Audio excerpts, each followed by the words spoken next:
Tak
ada jalan lain kita hadapi, kita bertemu, pulang ke rumah.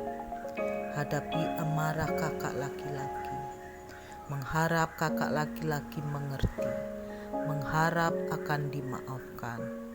Prajurit berusaha tegar, membujuk perawat yang dicintai. Perawat masih bimbang, perawat masih takut, perawat masih ragu. Kakinya gemetar, bibirnya terkatup, terkunci, tergembok kaku. Sesaat pikirannya melayang, takut terjadi perkelahian lagi, takut akan dilarang, takut terjadi dendam lagi, dipisahkan dengan prajurit, pejuang kekasih hatinya. Tidak, jangan pulang. Takut kena amarah, takut tak termaafkan oleh kakak. Tahu watak dan tabiat si kakak. Kalau sudah sekali marah, akan sangat sulit kembali. Sulit untuk dibujuk, sulit ucapkan kata setuju, sulit diajak kompromi. Keangkuhan sang kakak bagaikan baja tak berkarat, keras, tak bisa diubah. Aku tidak berani pulang. Aku akan ikut kemanapun kau pergi. Aku sangat takut. Sungguh, aku tidak bohong. Seru perawat dengan lemah. Perawat masih muda, belum berpikir dewasa. Rasa takut mengalahkan akal sehatnya.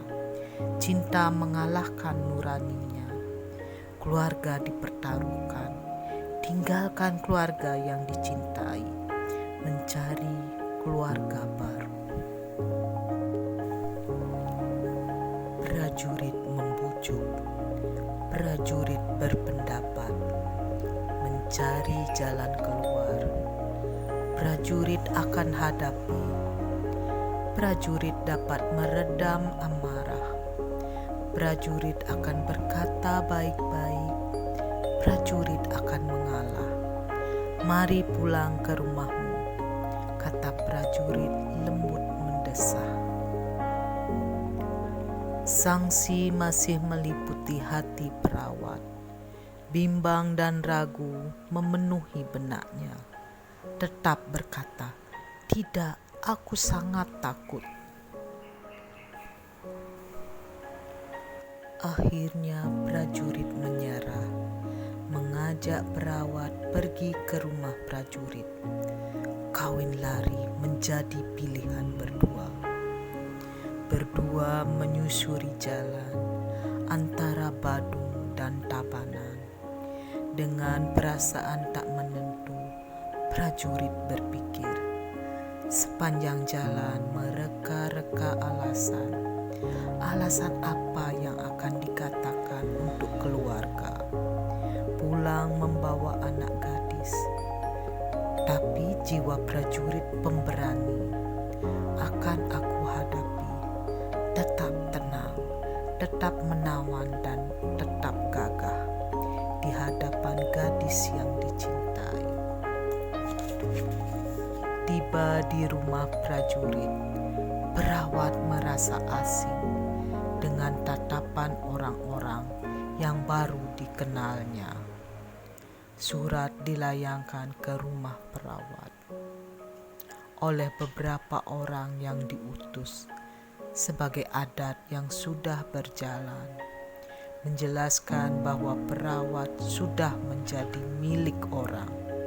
Jangan dicari, jangan ditanya, perawat akan baik-baik saja. Tahun 1948, akhirnya mereka menikah, menguntai kata menjadi satu, menyongsong tujuan masa depan yang cerah walaupun tanpa restu. Lama setelah mereka menikah, prajurit bertemu dengan keluarga perawat, minta maaf, minta restu, membujuk dan berjanji untuk membahagiakan perawat jantung hatinya. Pantang menyerah, sekali ditolak datang lagi dan datang lagi. Akhirnya luluh juga. Kata maaf diberikan.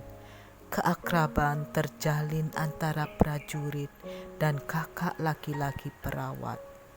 Mereka saling berkunjung.